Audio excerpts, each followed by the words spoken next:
Uh, Thanks, Alicia. This is Garnet Bryant. It's my pleasure to be able to introduce Matt today. We've been working actually for a goodly number of years together. And so, as I said, it's a pleasure to be able to introduce him.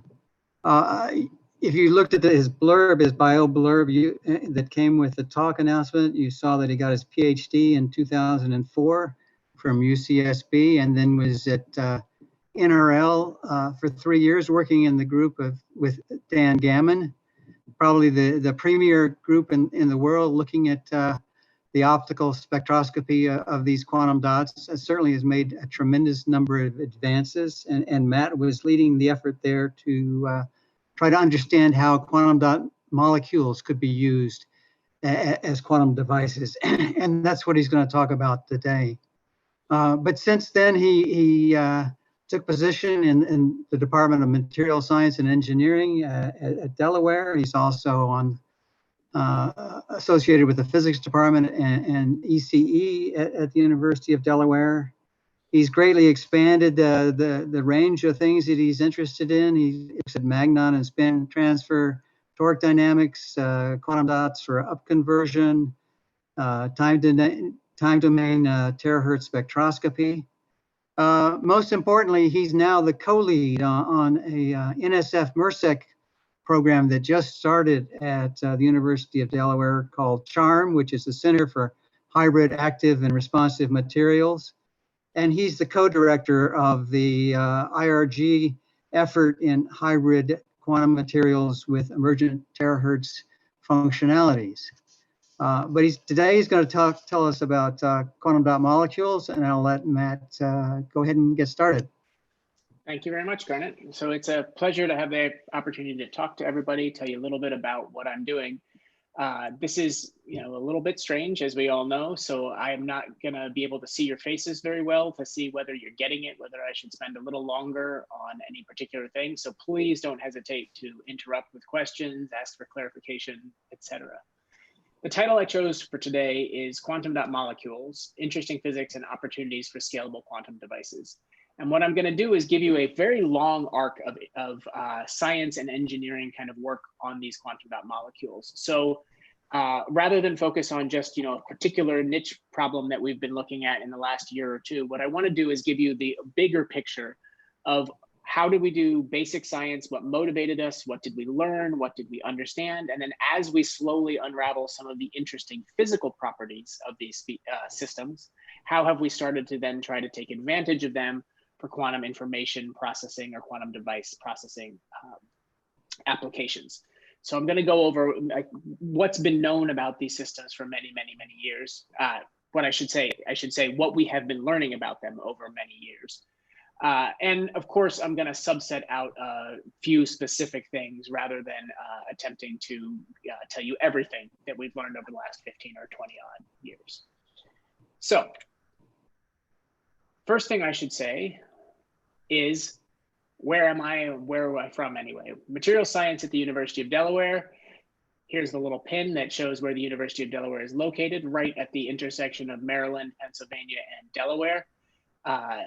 Beautiful campus that is got a lot of room available right at the moment because no one is there, very few people are there. But I wanted to say in particular, we have a really strong group in solid state materials, semiconductors, topological insulators.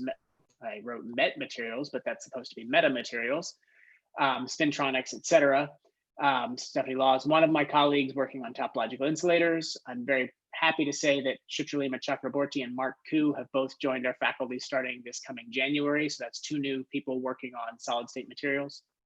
We also have approximately half the department working on things like polymers, biomaterials, other things like that.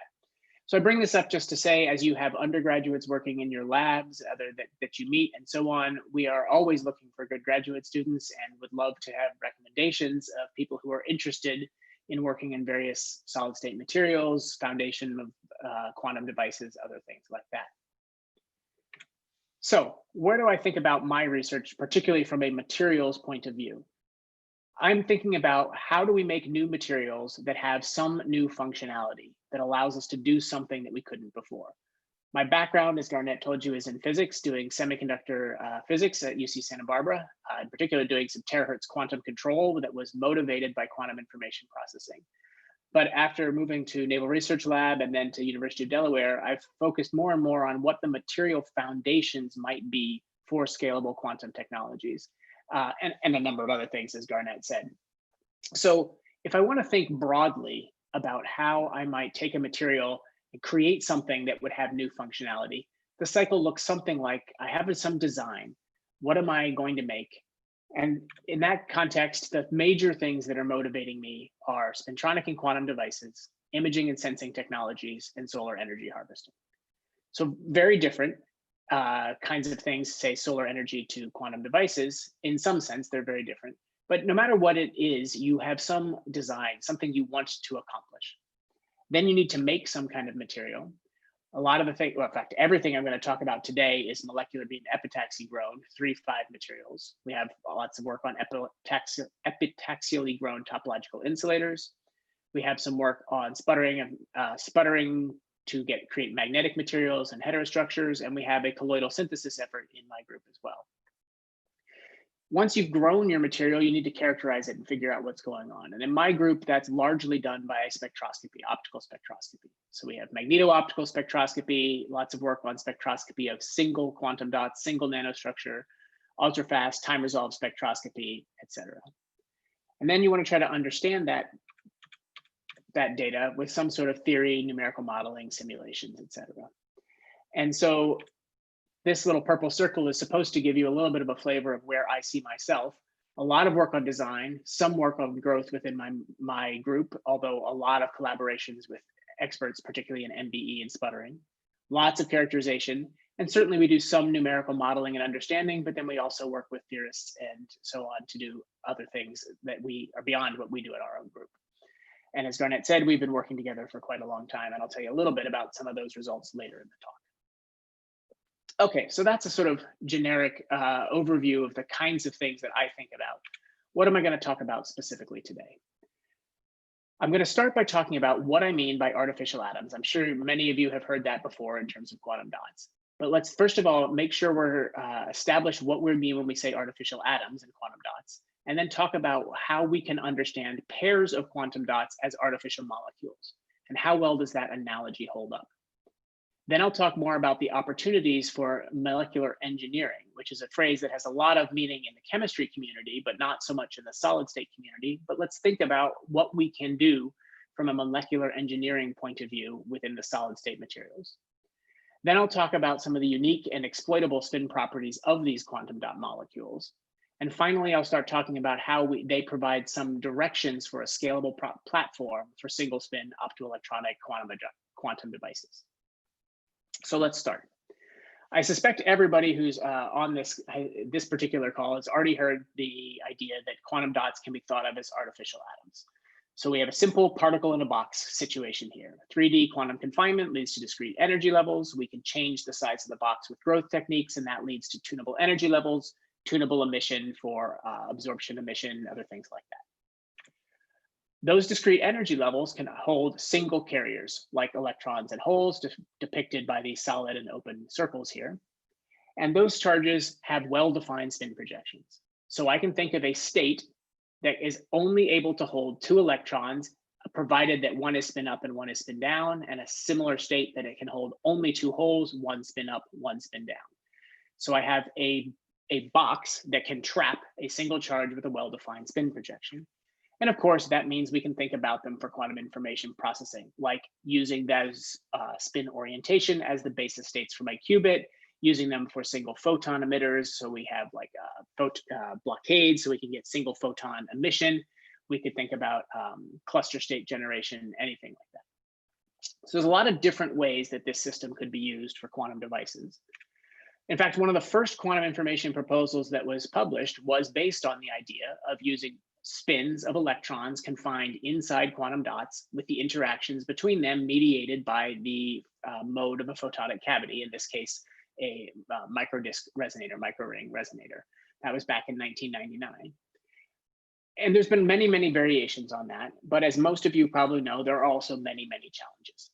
So I'm going to touch on some of those as we go through the talk to talk about what those challenges are and ways that we can think about overcoming. So first, let's talk about the specific types of quantum dots that I'm going to talk about today. Those are indium arsenide quantum dots self-assembled in gallium arsenide. So this is grown by something called the Stransky-Krasnov growth method. You start with a substrate of gallium arsenide. You start depositing indium arsenide. The lattice constant of indium arsenide is larger than that of gallium arsenide. So at first it tries to register and follow the lattice arrangement, but very quickly strain builds up because you're forcing the indium arsenide atoms to match a lattice constant that is not appropriate for them. They want to be farther apart than they can if they're matching the gallium arsenide lattice. So it doesn't take very many layers before the energetically favorable situation is to create a little island of indium arsenide quantum dots, where at the top of the island, especially, things can relax. They can get closer to the natural lattice constant of indium arsenide. This is the self-assembly process. First, we end up with a wetting layer where it's following the gallium arsenide lattice constant. And then instead of continuing to grow conformally, just following lots more layers, it starts to create these little islands. You can see here an AFM image of a bunch of little bright spots. These are the self-assembled islands of indium arsenide on a gallium arsenide substrate. And what you can do is after this indium arsenide quantum dots have self-assembled, you can deposit more gallium arsenide, which essentially just covers everything. And then if you do a cross-section through that, you can see here in a cross-sectional STM, you've got gallium arsenide on both sides and a little localized region of indium arsenide. That's my quantum dot. I have a local region with a lower band gap, indium arsenide, than the surrounding area. With a little, you can see here the wetting layer, which always screws things up a little bit in the sense that there's a little bit of a deviation from a absolutely perfect particle in a box. Matt, this is Bill Phillips. Yes. Is there anything interesting about the statistics of how these self-assembled dots are distributed? I mean, are they Poissonian distributed, or are they sub-Poissonian, or do they clump, or is there anything interesting here? They do not tend to clump. It tends to be randomly distributed. I'm certain that somebody has done a statistical analysis of their locations on a surface, but I am not aware of any distribution to it, that it's a Poissonian or anything like that. I think it's pretty much random. Glenn would probably know this better than I would, but I think it's basically random across the surface. And the reason for that actually is one of the things I was going to talk about, is that the driving force here is random diffusion on the surface. When you're putting these indium arsenide atoms down, under MBE growth conditions, you have your lattice here, your next indium or arsenic atom comes, and you want conditions for MBE growth where those can diffuse around the surface a fair amount, because you're trying to get a good lattice. So you basically want them to find the lowest energy place, which would be a nice good lattice arrangement, very few defects, and then they kind of lock into place. But it's that, in this case, it's that diffusion that's allowing the indium arsenide atoms to find each other, form these balls. So it's the lens-like islands. So it's that diffusion process, which is inherently random, which leads to the self-assembly of the quantum dots. But the secondary consequence of that is not just that the positions are random, but also the exact size of each one is random. You know, do I have however many atoms in this one? It's not the exact same number in the next one or the next one. They're all a little bit different in size.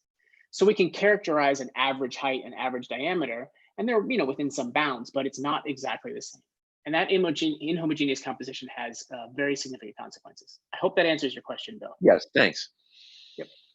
Okay, so let's say we look at these optically. So very simply, we're going to use photoluminescence spectroscopy, generally in a magnetic field, although not always. But essentially, it's very simple. A site with a laser that is above the band gap that creates carriers in the gallium arsenide. They relax down to the lowest energies, like lowest energy for electrons and holes. They recombine, they emit a photon. We catch that photon, we measure its energy in a spectrometer, and we use that photon energy to map out the energy of the electron and hole states in the system. There's a few tricks you play when you're doing quantum dots. You actually really don't want to excite across the gallium arsenide band gap. You actually generally excite into the wetting layer, a few things like that. But basically, this is the idea. And when you do that, you're going to see a spectrum that looks something like this. counts on the spectrometer as a function of wavelength, you'll see a couple of different peaks. And these are very roughly the S and P shells of the atom, meaning E0 states and E1 states of the different quantum dots, S and P in analogy with natural atoms. But what you see is there are well-defined centers of those things, but there is also some width. And that width comes from the inhomogeneity. I have millions of quantum dots in this measurement here. Maybe not millions, but at least thousands of quantum dots in this particular measurement. Each one has a slightly different energy for the E0, H0 transition. Add them all up, I get this statistical distribution. Now, I can play some games to try to start controlling that. The first thing that we can do is what's called a partial cap, a truncation. So you start with this self-assembled quantum dot, which is a lens-like, island-like structure. Then you grow the gallium arsenide. Now, I showed you in that cross-sectional STM, you can put a bunch of gallium arsenide and bury it completely. But if you're precise, you put enough gallium arsenide to only come partway up the island. And when you do that, you leave some indium arsenide exposed. And if you ramp the temperature in the MBE appropriately, you'll essentially evaporate off that exposed indium arsenide, which is equivalent to taking a knife and just slicing across the top, truncating the dot to a specific height along the growth direction. Now, one thing I should say here is that this is not exactly accurately drawn. The height of these self-assembled quantum dots is typically about 6 nanometers, roughly speaking. And the base diameter is more like of order 30 nanometers. You can do different things in the growth to control that, but largely that's it. So even as a self-assembled object here, the growth direction confinement of approximately 6 nanometers is the strongest confinement direction and has the biggest impact on the energy separation, the quantized energy levels, so the E0, H0 transition. And when we truncate it, that becomes by far the most important one. So an example of that, whoops, let's see, here we go. If we repeat this experiment with 3 different truncation heights, you can see that as I go from 3.5 down to 2.5 nanometers, I'm shifting the center energy of that photoluminescence. What I'm doing is taking my particle in a box. This is my Z direction now. If I truncate at 3.5 versus 3 versus 2.5, my box is shrinking. My confined energy levels, so I'll keep my hands in the camera view, are as we shrink the box, the energy levels get further apart. That means I'm blue shifting my emission. So this is a tool we can use to control the center of the emission, but you still see we have this ensemble distribution. In order to do most of the work I'm going to be talking about today, we need to think about single quantum dots, not ensembles of them. So the most common technique we use for that is what's called a shadow mask, which is to say we let them self-assemble randomly across the surface. We pattern a mask that has apertures randomly positioned, and we choose the diameter of those apertures such that on average, there will only be one quantum dot within them.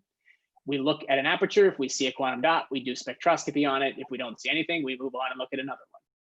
So if we do that, we can see that there are discrete lines here. So here, this is multiplied by about 500 in terms of intensity. They're weak, but you can see very, very sharp lines.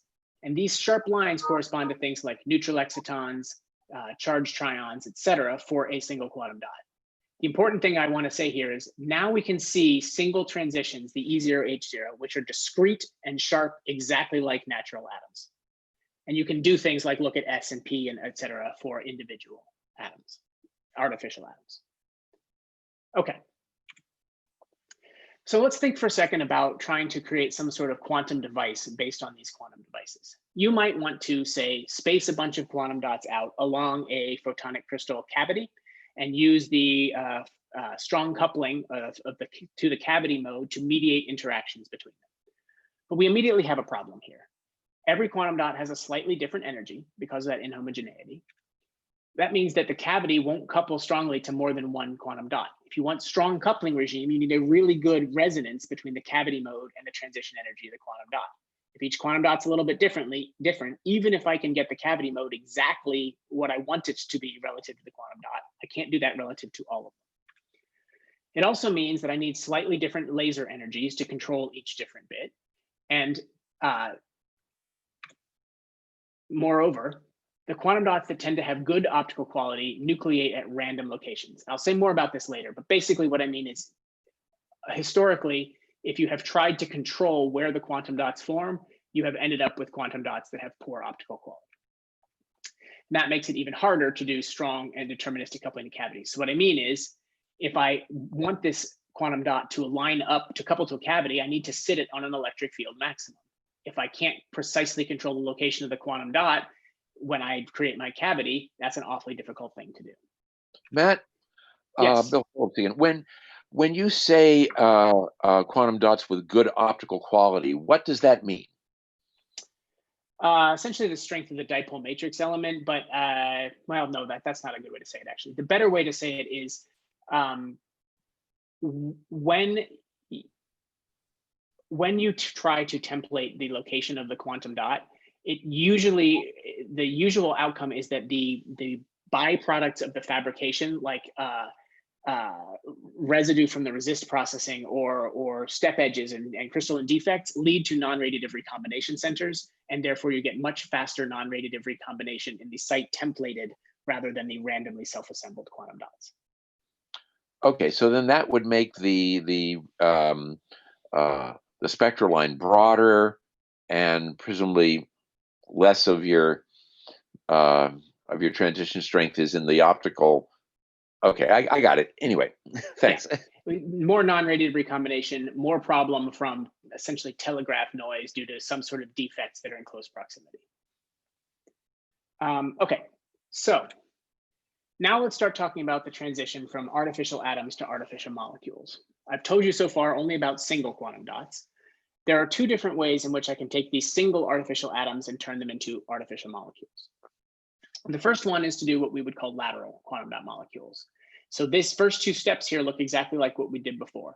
You allow a self-assembly, you partially cap with gallium arsenide. Now what you do is you change the temperature, but instead of going so high that the indium arsenide evaporates, you just give it enough temperature rise to allow the indium arsenide to diffuse a little more aggressively, or longer diffusion length. And what that does is causes the indium arsenide to climb the walls a little bit and end up with a structure that looks like this, sort of two lobes of indium arsenide on the edges and a thin basin connecting them. And it's because of the different crystal axes that you get preferential diffusion along one direction and not along the others. So if you look at a top-down AFM view, you can see you end up with a pair closely spaced. We've done a bunch of work on these over the years, and essentially what it boils down to is, in this kind of a structure, you have a molecule where the electrons are localized to the two individual, first, I should say E0 state is localized to the two separate quantum dots.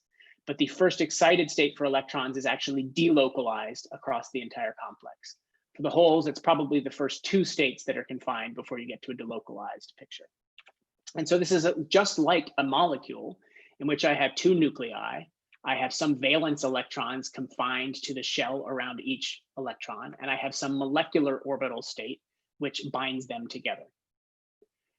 The type I'm going to talk about today are the other kind, which we'll call vertical quantum dot molecules. The formation process here looks exactly like what I talked about before, except now after I've truncated the first quantum dot, I put a little extra gallium arsenide down, and then I just repeat the self-assembly process. And now, because I have this quantum dot here, this gallium arsenide sitting right on top of it is already strained. It's already pushed a little bit apart from the natural gallium arsenide lattice constant, which makes it a preferential nucleation site for the indium arsenide coming down, which means I get my vertical alignment for free. When you grow this second layer of quantum dots, they preferentially line up right on top of the first layer. Here's a cross-sectional scanning tunneling microscopy image that shows two quantum dots right on top of each other, two different indium arsenide regions, and they're each truncated. We've done lots of work on this as well, and I'm going to tell you about a subset of that work over the course of the rest of the talk.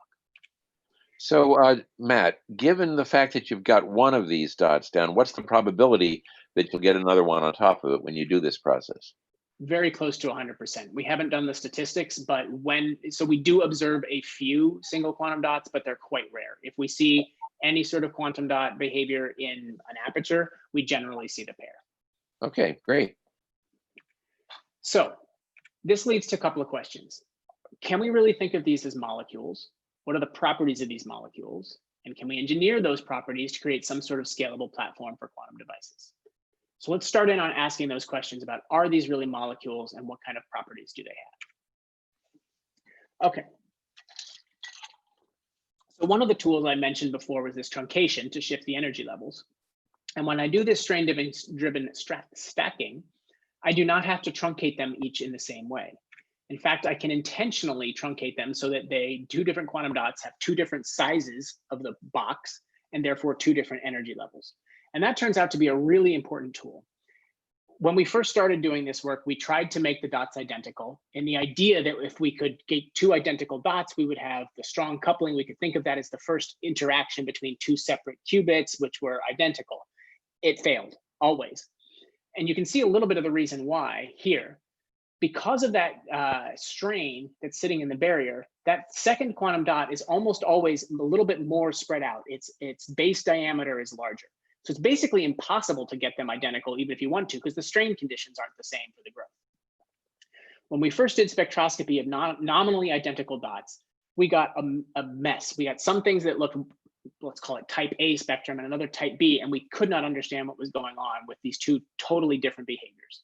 It turned out that what was happening is because of the random fluctuations, in one case, this quantum dot was larger than this one. In the other case, it was the other way around. And that was totally changing what happened in terms of the coupling. This diode structure picture here gives you a little bit of the idea. If I intentionally create a structure where I have the electron and hole, conduction and valence band states for one quantum dot and the second one, and I truncate them so that they're different, when I apply a bias of a certain voltage, I can intentionally tune the hole energy levels into resonance or the electron energy levels into resonance. But if I have an inhomogeneity where I don't know which one's larger than the other, sometimes for an applied bias, I'm getting the whole energy level, sometimes I'm getting the electron. And that was what was happening. So once we learned that intentionally truncating the sizes and controlling the direction of the electric field allowed us to controllably couple whole energy levels or electron energy levels, we started to be able to piece things together, understand what was going on. Okay, so let me give you a specific example. Here's a state of a quantum dot molecule. I have two ground states I can think about when I have applied bias voltage that has nothing in resonance. I can have the electron and hole in the same quantum dot. That's what we would call a direct exciton. Or I can have the electron and hole in a separate quantum dot. I'd call that an indirect exciton. You'll notice that I'm only considering the two possible spatial locations for the hole, and I'm assuming the electron always stays in the left dot in this picture. And that's actually what happens because of the asymmetry and applied bias voltage. The electron relaxes so fast over here that we essentially never have the other pair of states to worry about. So those are two atomic-like basis states away from resonance. Now, this indirect exciton has a powerful feature, which is that it tunes strongly with electric field. This is no surprise. I'm talking about an electron here and a hole down here. As I apply a bias voltage, the differential in energy between them changes pretty significantly, whereas the delta within a single quantum dot doesn't really change much with the applied voltage. So you see a nearly horizontal line here, not quite, but nearly. And this one has a strong slope. When we use that to bring them into where they should be degenerate in energy, what we see is an anti-crossing. There's a delta splitting here. And that's the classical I shouldn't say classical, the well-known signature of quantum mechanical coupling, which is an anti-crossing, the formation of some sort of hybridized state. And you can see in my schematic that I've drawn these as symmetric and anti-symmetric states, and I'm going to say a lot more about that in the next few minutes. We can understand this with a simple Hamiltonian.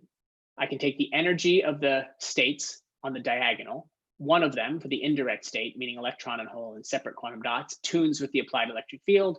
For sake of argument, we'll pretend the other one doesn't change at all. And then I just put some tunnel coupling, some interaction parameter on the off diagonals. And of course, we know how to solve for the eigenenergies of this Hamiltonian. We simply get a symmetric and anti-symmetric combination of the basis states with energies E0 minus t and E0 plus t. That's exactly what is happening here at this anti-crossing. And that's exactly like what you would expect for a hydrogen molecule, for example, where you form bonding and anti-bonding orbitals due to the interactions. Okay.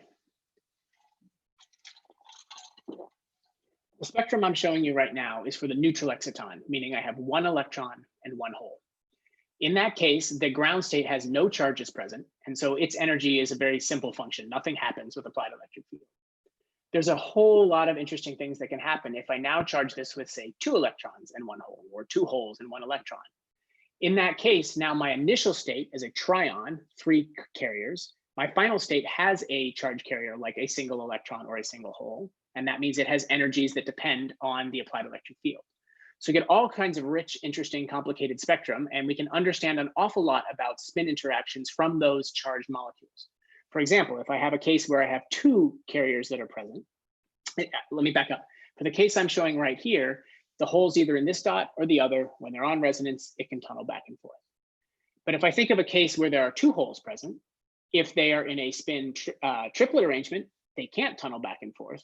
Whereas if they're in a spin singlet, they can. So now we start to see energy splittings between singlets and triplets and all kinds of stuff like that. That's this kinetic exchange I'm talking about. Today, I'm just going to focus on the neutral exciton in terms of illustrating the molecular orbital properties, molecular properties. Okay, so let's start to get a specific example of that. We're going to do magneto-optical spectroscopy of a single quantum dot molecule, the same one I just showed you the data for.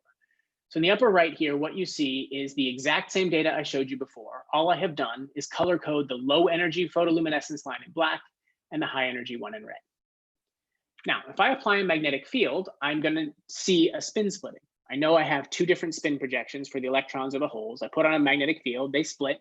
The magnitude of that splitting is proportional to what is called the G factor for the electron. If I'm looking at a tryon, the splitting is in the G factor of the tryon, meaning I'm considering both the G factor of the electron and the hole. And you'll notice here that I'm only putting up two combinations of electron and hole spin. Electron down, hole up, and vice versa. I'm not showing you electron up, hole up, or the opposite of that. And that's because those two states are what are called dark excitons. They don't couple to photons because they don't have total angular momentum plus or minus 1. So they don't show up. They can exist in your system. You can have states that do that, but they won't ever show up in our photoluminescence spectrum. Caveat for those of you who are experts, they will show up in transverse magnetic fields, but not in longitudinal magnetic fields. Okay, so now let's apply that magnetic field. And what you see is a spin splitting. I get a doubling of the lines in black, a doubling of the lines in red. Doesn't look very interesting, but if you look closely, you will see that there is some difference in the splitting of the red and the black lines. So what I'm going to do now is plot the delta between these two red lines and the delta between these two black lines as a function of field. And what we find is that there is a very strong resonant change in the G factor, in the Zeeman splitting, which is proportional to the G factor. And it occurs at exactly this electric field where the states can come into resonance to form these, what we've been calling molecular orbital states. Well, just the fact that we see this spin splitting dependence on applied electric field is already interesting from a quantum device point of view, because it provides a tool for electrically tuning the G factor. So if I can electrically tune the G factor, that means I could think about doing something like AC magnetic fields that maybe couple two different spin states together. But at one applied electric field, my spin splitting is such that it doesn't couple to that AC magnetic field frequency. And then I electrically tune it into resonance. Now I could introduce some sort of spin precession and then detune it again to turn it off. So this is a way I could turn on and off magnetic rotations of the spin by tuning in and out of resonance with some sort of AC magnetic field. Now, in practice, that's actually incredibly difficult to do. Getting these static AC fields, trying to apply things tuning in and out is quite difficult, but it does give us a hint of how we can start to control things. But let's look a little bit more at what this means from a molecular point of view. Away from resonance, these two states are the direct and indirect excitons, where the electron and hole wave functions are pretty much localized to their individual quantum dots. On resonance, this bonding state, the low energy state, is what we would, so I should say, by analogy with the hydrogen molecule, we would expect, and the Hamiltonian we showed before, we would expect the lowest energy state here to be a symmetric wave function, a bonding-like wave function. And we would expect this higher energy one to be the anti-symmetric one. Now, it turns out that it tells us exactly what is happening here. What's happening is that this G factor, when we say, what is the G factor of this state? We're essentially doing a weighted integral over this area. So this wave function here has some penetration into the gallium arsenide and a large amplitude in the indium arsenide. So you can think of it like the G factor of gallium arsenide, the G factor of indium arsenide, weighted integral over those two things gives me the G factor of this whole state. And it turns out that for holes, the G factor for indium arsenide is the opposite sign of that of gallium arsenide. So the reason that matters is that in this particular case where I form an anti-bonding state here, excuse me, I said that wrong, where I form a bonding symmetric state, I have a large amplitude of that wave function in the barrier here. And that barrier is gallium arsenide. So whereas for an individual quantum dot, there's very little contribution from the barrier. Now I have a much larger contribution from the barrier. That's why I see this decrease here. The G factor decreases because I'm turning down this indium arsenide contribution, or I should say more precisely, turning up the gallium arsenide contribution to the weighted integral.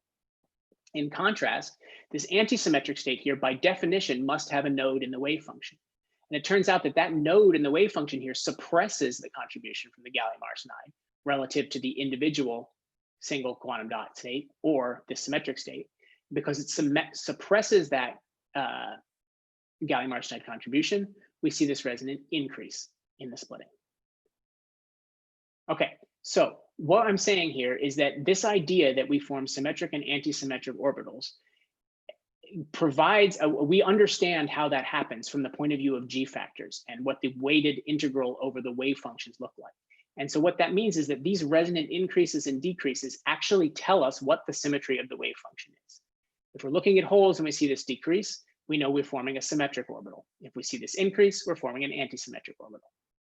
Now, everything I've said so far is for holes. What about electrons? So it turns out that for indium arsenide, and let me go back here for a second. I told you here that the G factor for holes in indium arsenide and gallium arsenide has opposite sign. And that's why we see a large effect. It really matters when we change the gallium arsenide contribution. For electrons, that's not the case. The electron G factor in indium arsenide and gallium arsenide is awfully similar. And so we just don't see anything when we try to do this experiment for electron coupling instead of holes.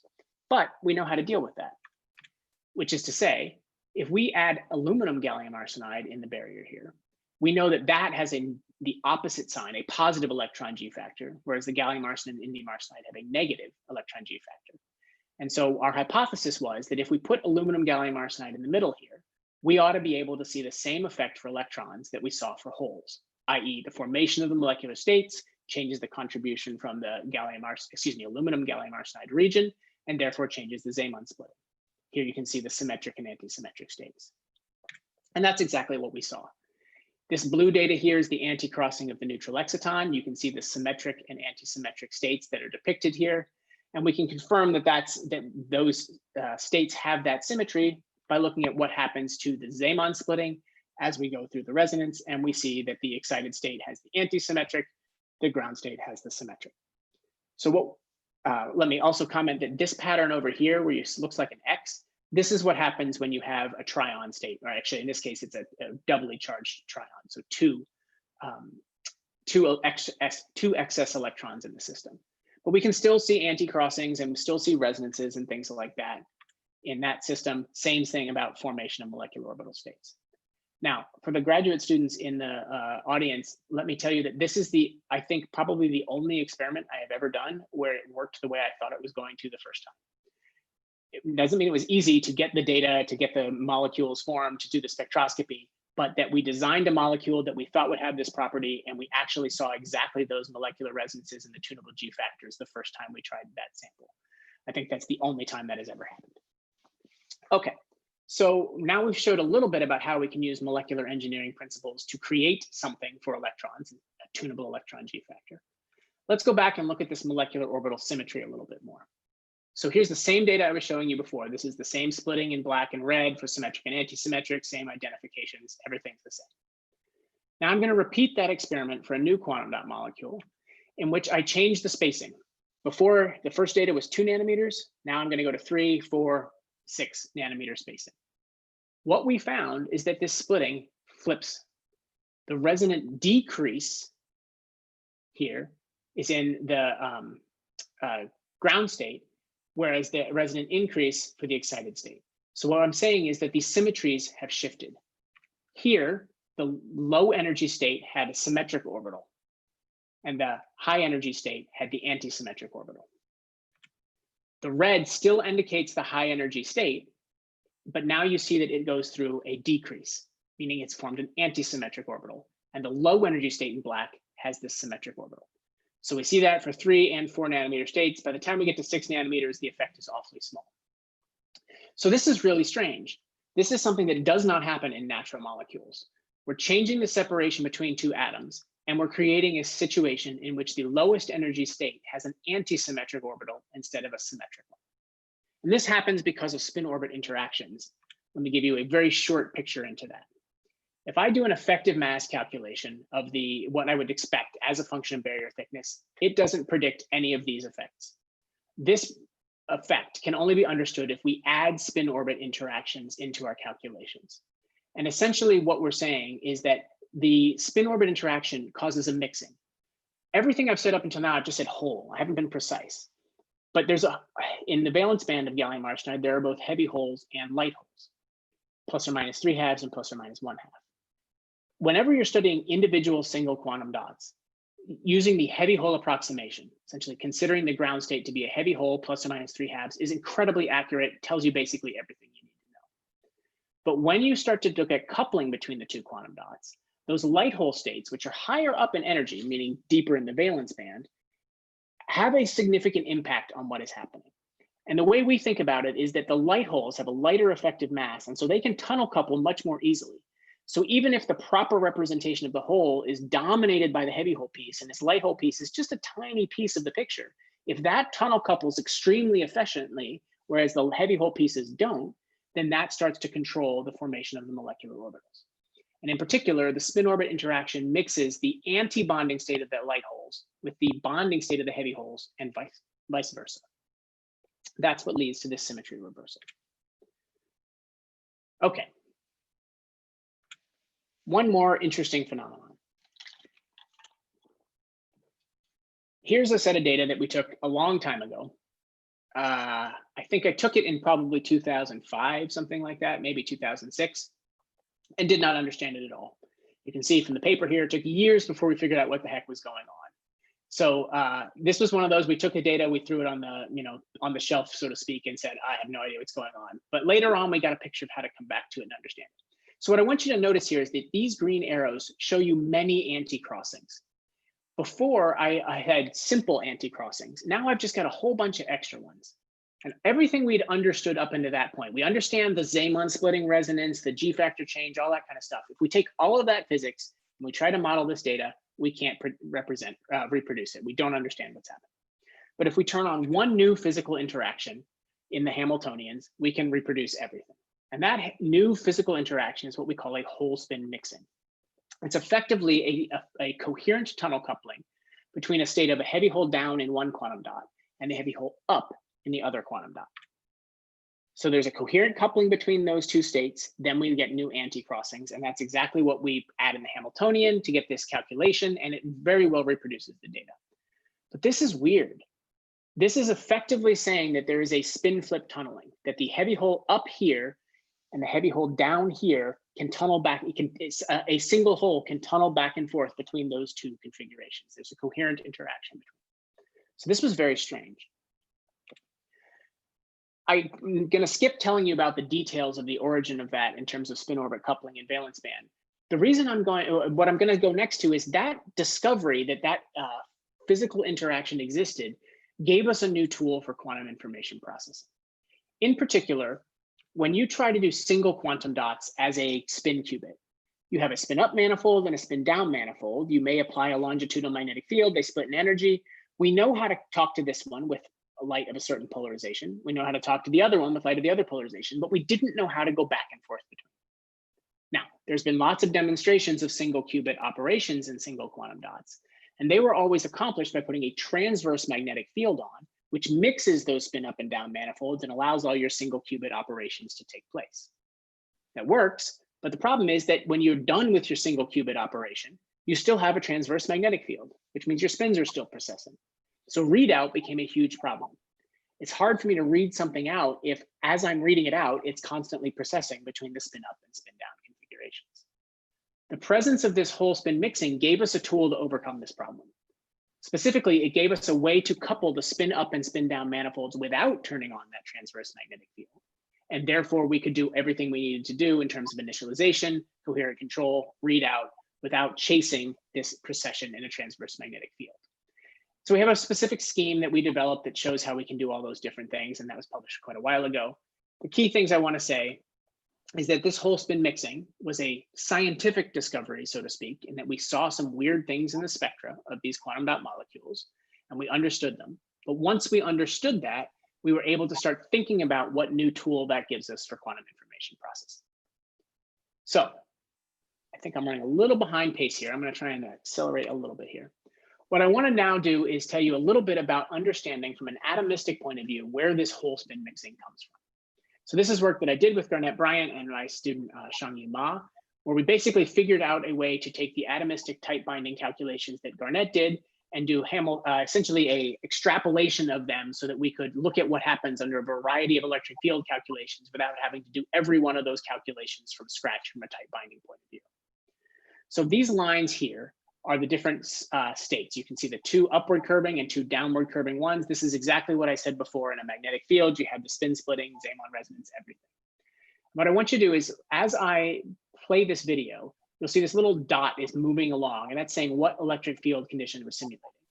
And what this is showing you over here is the whole spin projection in the 2 different quantum dots. Now, what I want you to think about for a second here is this is a little bit strange. We normally think about a hole as being a single object with a single well-defined spin. But of course, in a semiconductor, there's no such thing as a hole. I've moved an electron to some higher energy, and now I have this massive collective of many, many other electrons. The fact that we can pretend it is a single positively charged particle with a spin is actually it's amazing that that simplification works so well in many cases. What we're doing here is we're actually looking at the individual spins of all the individual electrons that are in the quantum dots. So we're calculating the spin state from the actual electrons that are there. And of course, each one of these arrows is actually binned over a little bit of a local region. So the direction of the arrow tells you how the local electron spins are pointing.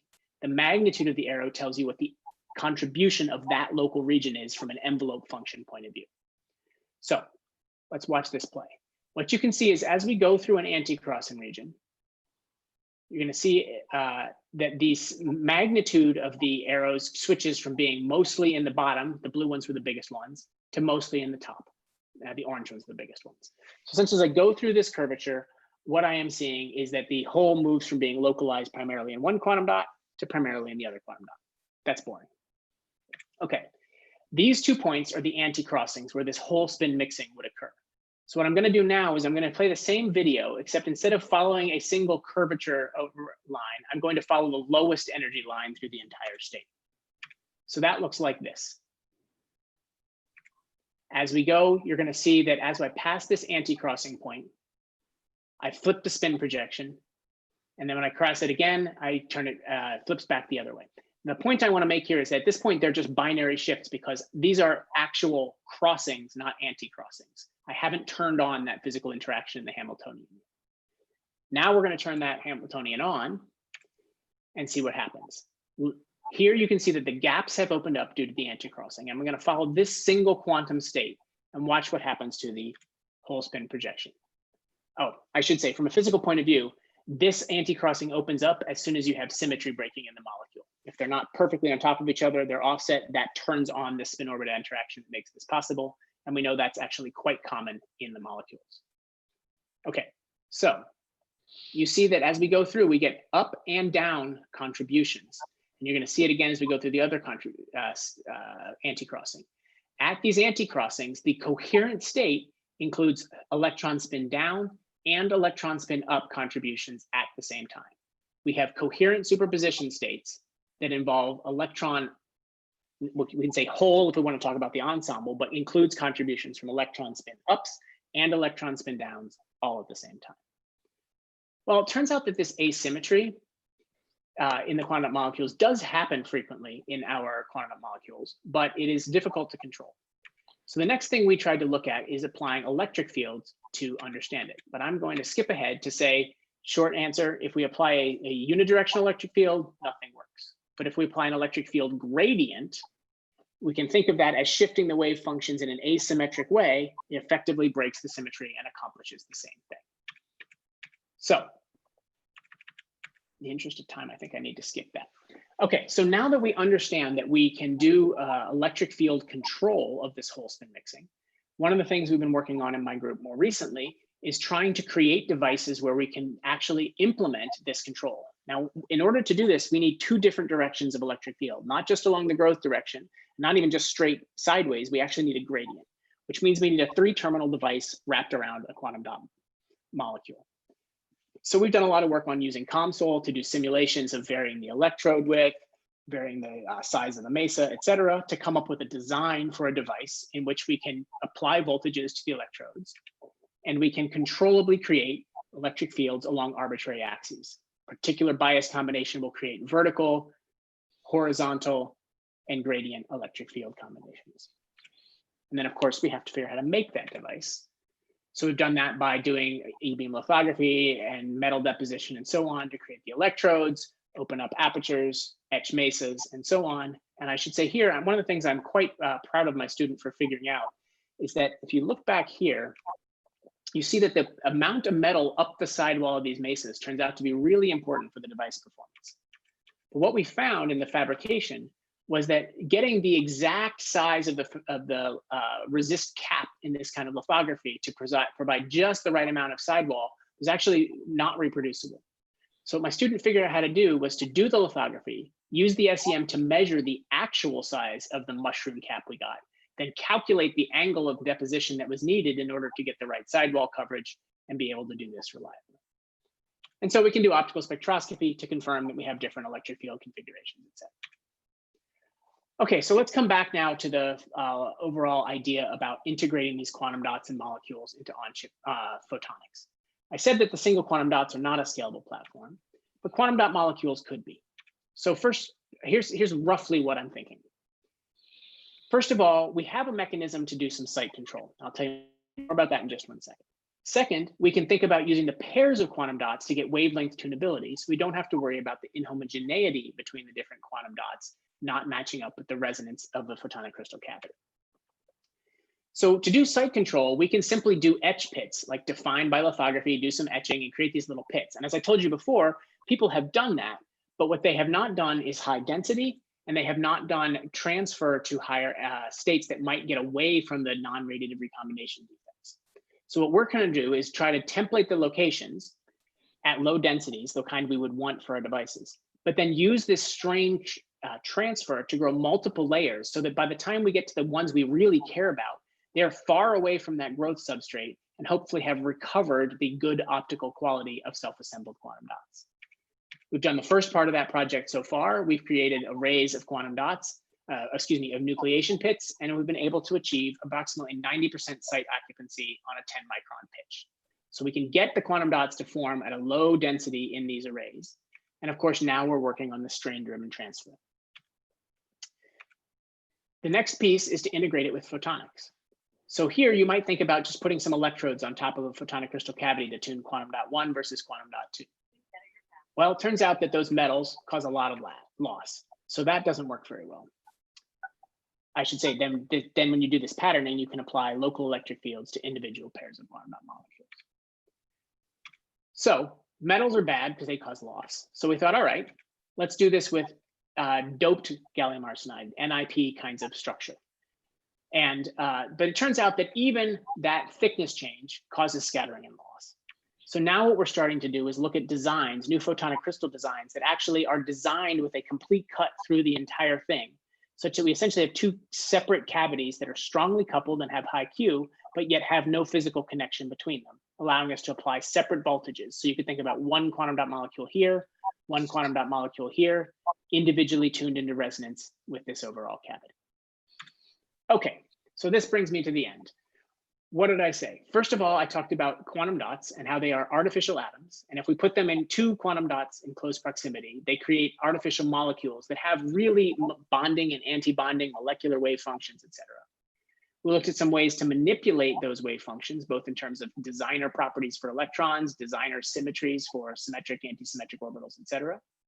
We talked about some specific properties like the hole spin mixing, which turns out to give us new tools for quantum information processing. And we talked about now starting to take advantage of things like the indirect, the tuning, wavelength tunability of indirect excitons, hole spin mixing, et cetera, to start integrating tunable quantum bits into an optoelectronic platform for quantum information. So for those of you who are interested in some more information on this, I just published a review article with some colleagues of mine who all work on quantum dot, coupled quantum dots, quantum dot molecules. So this is a good place to see a big, pretty comprehensive survey of all the different things about quantum dot molecules for quantum information applications. Finally, I need to thank the people who actually do the work in my group. Bruce Chase is a longtime collaborator, not a student. And then Jill, Prashant, Tori, Henry, and Charles, the students that are in my group right at the moment. And let me thank you for your attention.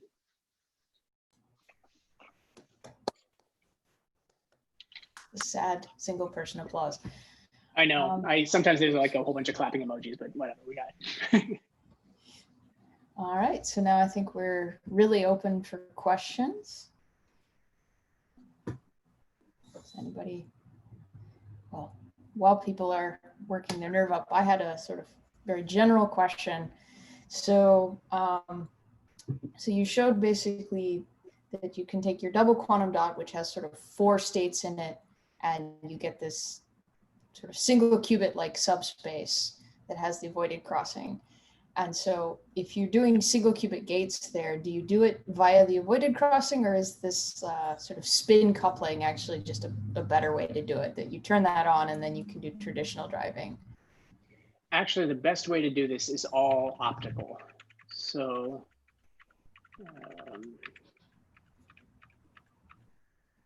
so the idea of the quantum gates is that if my bit states are a hole in a single quantum dot, so let's say the right quantum dot in this perspective, it's the hole down or the hole up. The tunnel coupling creates this molecular state here. And what you can see here is this is the optically excited state in the sense that it has 1 electron and hole more than the ground state. So optically generated electron hole pair. And this is actually a superposition of 2 configurations. The hole down with an electron up and hole kind of localized in these 2 quantum dots.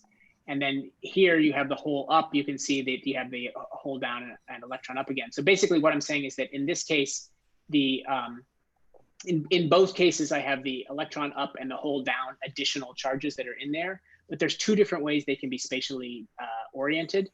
And because of this spin flip tunneling, this hole down here is coherently coupled to this hole up here. So these things collectively create a single molecular state. So now if I want to do manipulations, let's start with initialization. If I pump with a laser that is resonant with the transition between this ground state and here, I excite this. If it radiatively recombines to here, I just pump it again. Eventually it decays into the other channel. Now it's no longer on energy resonance with this, and I have it initialized into this state. That's a standard spin pumping, spin initial. It's called spin shelving. Now for coherent control, which was your question, I can do that with a lambda transition. So I take 2 different laser pulses here, tuning from the 2 bit states to a single state. And I actually use a virtual state that is detuned slightly from one of these real states in order to avoid any possibility of leaving population in this excited state after the rotation. But basically it's an all optical control for executing these single bit rotations. So we don't have to actually like change the electric field to try to induce a certain degree of spin. It's not like an adiabatic like pass through it and get a certain amount of spin coupling between those through the tunnel coupling. We sit at a specific applied electric field, a specific set of energies, and use all optical techniques to do it. The big advantage of this, so first of all, the fact that we can use all optical techniques, the whole spin mixing means that it becomes possible to do all optical manipulation without the transverse magnetic field. So that's good. But the other thing is that every transition that is used in this scheme is an indirect transition, meaning that it is coupling to something that has electrons and holes in the separate quantum dots.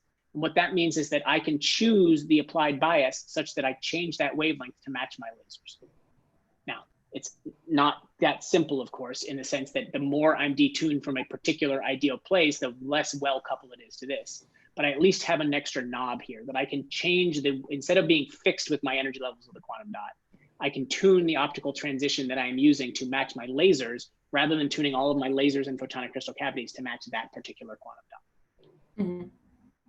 And then there's a cycling transition for readouts that does not involve any crosstalk between the 2 qubits basis states. Looks like a pretty good setup, actually. Well, with the obvious challenges. So what I didn't plot here is things like the fidelity and other things like that. So this was something I developed in collaboration with Sophia Economou, who's at Virginia Tech. And we're continuing to work on a project together, and she has a student working on designing ways to improve the fidelity of these operations. It is very powerful concept. The presence of this second molecular state here labeled U, that stands for unwanted. Whenever you do a coupling like this, you always end up with 2, right? You end up with 2 molecular states. One of them I want to exploit, The other one turns out to be a parasitic channel. So we have to try to design our optical gates so that we minimize the fidelity loss due to the inadvertent coupling with this other state that's around. So that there are, of course, challenges. So is it unwanted just because of bad lifetime? Because, I mean, if I just look at this cartoon as an AMO physicist, then multiple intermediate states isn't necessarily bad for Raman.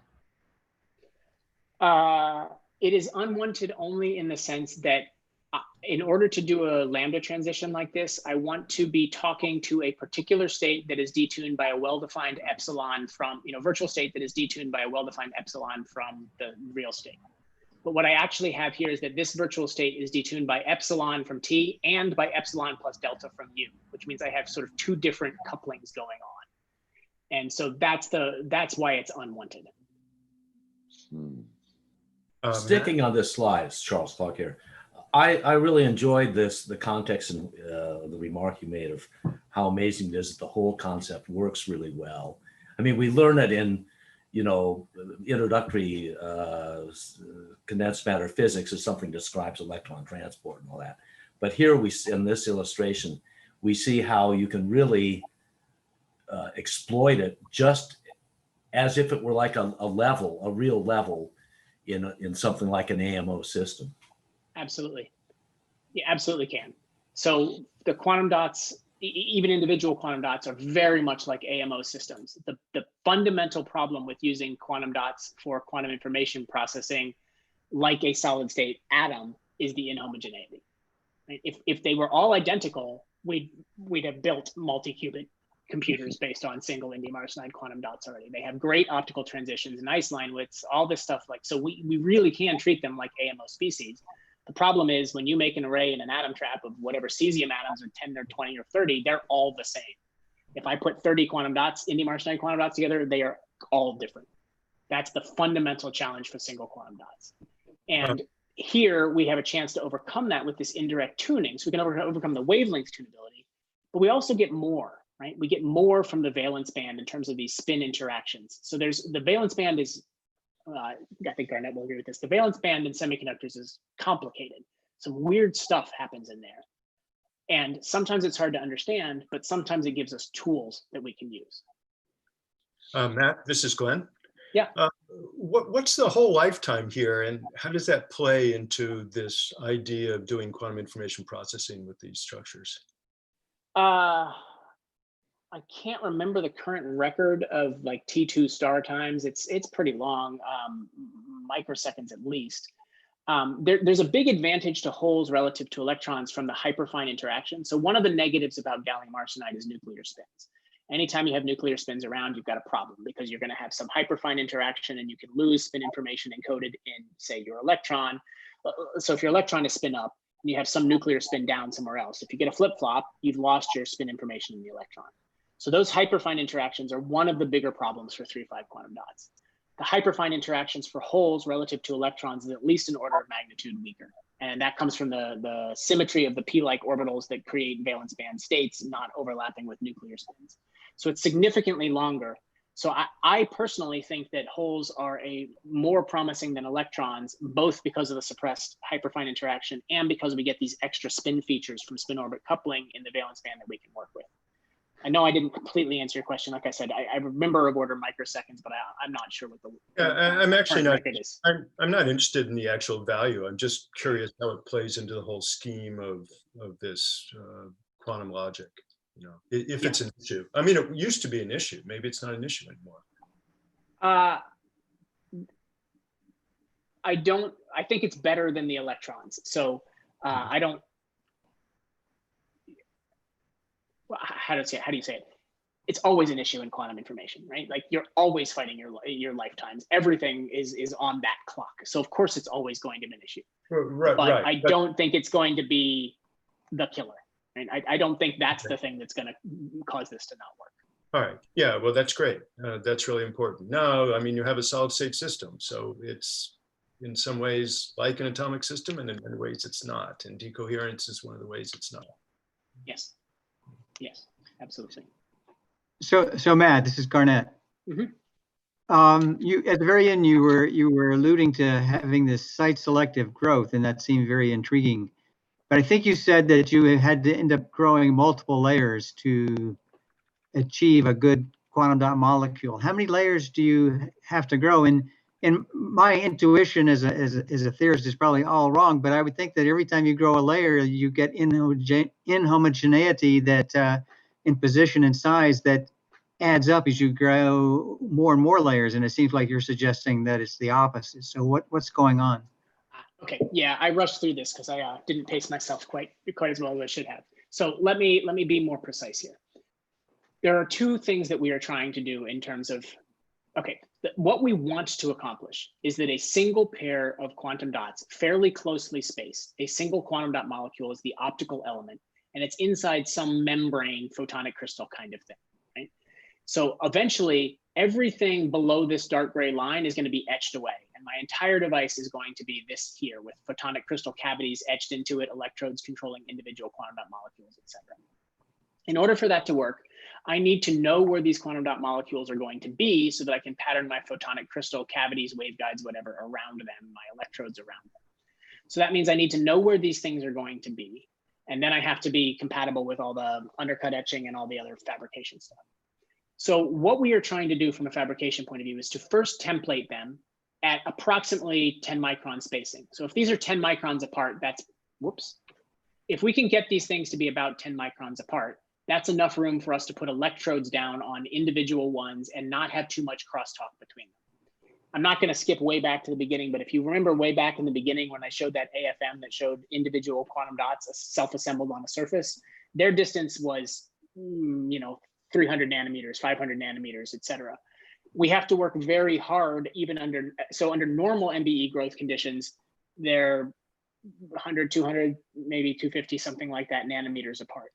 If we want to grow them so that on average, there's only one quantum dot per square micron, we have to work really hard. And it means that the growers have to play a lot of games. They basically stop. Normally in MBE growth, you're rotating a wafer, so you have uniformity across it. They actually have to stop. So there's a gradient in the indium arsenide flux. One side is below the threshold for nucleation. The other side is over it. And the magic window where we get the right density is just a teeny tiny piece of the wafer that's a pain to find. So even getting 1 micron spacing is hard. If you do simulations of the electric field stuff, like if I have an electrode here, how far away does this need to be so I don't have too much crosstalk between the electrodes? We want multiple microns. So we need fairly low density to begin with.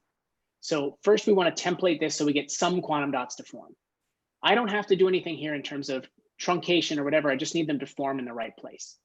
Then when I do another layer here, I'm going to get that strain-driven alignment that causes this next layer to show up above it.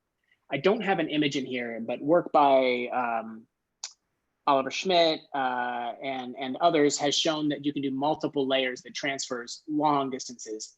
And so you can have 50 layers, and they might have a little bit of a cant to it. It might kind of move over to the side a little bit instead of straight up, but it's very predictable. They line up many, many, many layers right on top of each other. So I'm not terribly worried about transferring to creating another layer that's well aligned with this one here. Then the next thing we're trying to do is that when we do this growth, we want to have the next layer aligned above it, but we can play some games in between. Aluminum gallium arsenide has the same lattice constant as gallium arsenide. So if I use aluminum gallium arsenide here in between, I get an advantage of something that, in MBE parlance, aluminum is a getter. It likes to grab junk and hang on to it. So if we intentionally put some extra aluminum in here, we have a good chance of absorbing any of the crap that's associated with the fabrication and trapping it in these layers without screwing up our lattice constant or our strain-driven alignment. So our thought is that if we can do a couple of layers with these aluminum blocking and garbage absorbing layers in between, we can still get good strain alignment and still transfer the pattern up to above. I don't care about these quantum dots at all after I'm done. All they have to do is provide strain-driven alignment to put these ones in the right place. When we grow this pair up here, now we use the truncation tricks. So now we're going to truncate the 1 and the 2nd so that we get exactly the whole coupling we want. Their spacing will be much closer together. So we can design these to have the optical properties we want. So long as they grow at the top of this column, we just have to get, figure out what's the maximum distance we can go and still have good alignment underneath. So what I showed you here is the work from Lauren McCabe, who's advised by my colleague Josh Seid. He's the 3.5 grower that I've been working with on this for a long time now. And so she's been able to get 90% occupancy of these etch pits at 10 micron pitch. So we're able to get this part done. And obviously the next thing we're doing is working on now transferring that up. So for the experimentalists, what the big time gap here is we swapped MBEs. So we had one MBE which was not reliable, and we finally managed to replace that with one that is. And so there's a kind of a significant lag as we work through that transition. But now we're starting to get back into doing this transition strain-driven template. So that was a long-winded answer to your question, but hopefully gave a better picture of what's actually going on. Yeah, thanks. Matt, this is Bill Phillips again. If I were to think about these molecules, I guess I would have called them double wells because they don't have the vibrational rotational structure molecules binding, orbitals don't really bind anything because the two dots are just laid down. Am I missing anything if I'm just thinking of these as double wells? Only one thing. So you are correct that they do not have vibrational rotational spectrum. They are not molecular in that sense at all.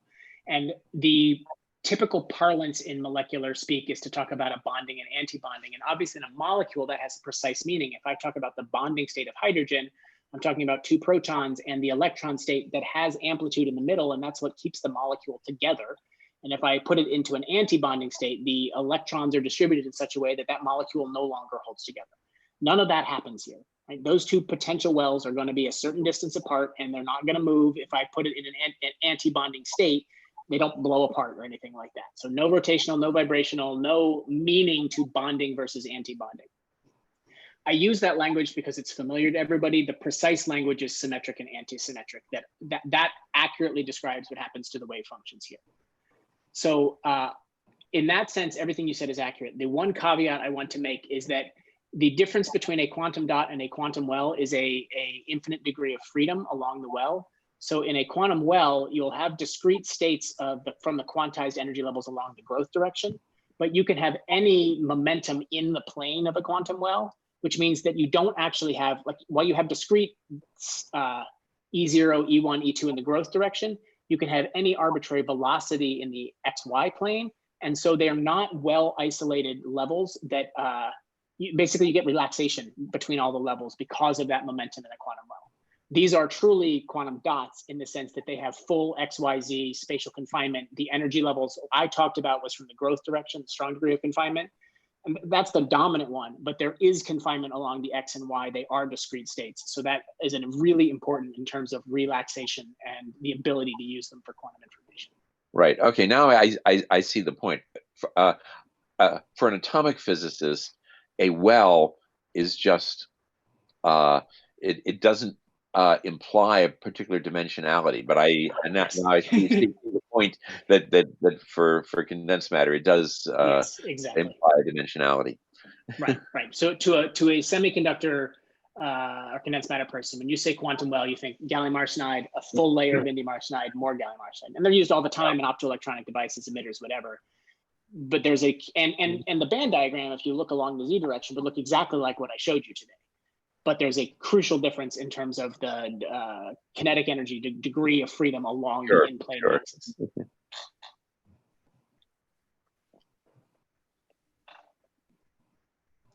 So Matt, this is Garnett again. I know you didn't talk about the lateral quantum dots. I assume that's in part because there hasn't been much progress made toward that's analogous to what you've talked about here about the vertical dots. Is that the case? And just one technical question. Do you think of the tunneling between the two lateral dots as going through the barrier between them or through that serpentine wetting layer that's left over that makes the connection between the two dots? Excellent question. I have some, okay. So I don't remember exactly what I have, but I can show you several different slides about that. So there's been much less work on the lateral quantum dot molecules than on the vertical ones. We did three or four different papers on it. And what we were able to understand is, and a few other people have studied it as well, but we can understand things like, as we apply a bias voltage, we can tune it past the Fermi level, we can control the occupancy of the molecule. We can look at charging spectra to see how many charges are occupying these lateral quantum dot molecules. So we get these doublet structures that correspond to like different spatial locations of charges, other things like that. We did a lot of work on looking at these charging sequences. When I showed you that schematic before, I said the electrons, the lowest energy states for electrons are confined in the left or the right dot, but the next excited state is a delocalized state. That comes from like charging statistics, occupation, other stuff like that. This picture that I showed you before. To answer your question, that these molecular states that are delocalized, like this E1 I'm schematically showing here, this H2L that I'm showing here, they really have a large impact in the basin. It is not a just direct tunneling through a gallium arsenide barrier. The presence of the basin, that it has some indium composition and so on, is critically important. Peng showed that when he was working with Gabriel Bester. So it absolutely, that basin is very important. There's a lot of interesting stuff in these lateral quantum dot molecules. To be honest, the biggest problem is well, actually, I don't know if the problem is not even maybe the right word. I have a picture. Oh, this will do it. Okay, let's go here. Controlling the relative sizes of these two quantum dots in a lateral quantum dot molecule is basically impossible. We can create the first quantum dot. We can do a partial truncation, a partial cap. We can ramp the temperature to cause this diffusion. We can get them to turn into these two different lobes, essentially. So we can reliably create pairs, but we can't control whether one is smaller than the other or how close to degenerate they are. And so one of the things we discovered in the spectrum, if I can jump ahead to the right spot here, we see very different spectra when the quantum dots are very different versus the same, right? So nearly identical dots leads to a particular set of charging sequences, energy shifts, et cetera. When they are very similar, we get different things. And a lot of it has to do with singlets, triplets, things like that happen when the energy levels are close to each other, but we never observe them at all. So think of it like, if my energy levels are very different, under the non-degenerate case, one of them is lower, this crosses the Fermi level, I put one electron, then a second electron here before anything goes into the other quantum dot. But if their energy levels are extremely close, what I'm actually going to get is one electron here, and in the next case, it'll go over here, and it'll be in a singlet configuration. It's the lowest energy before it populates.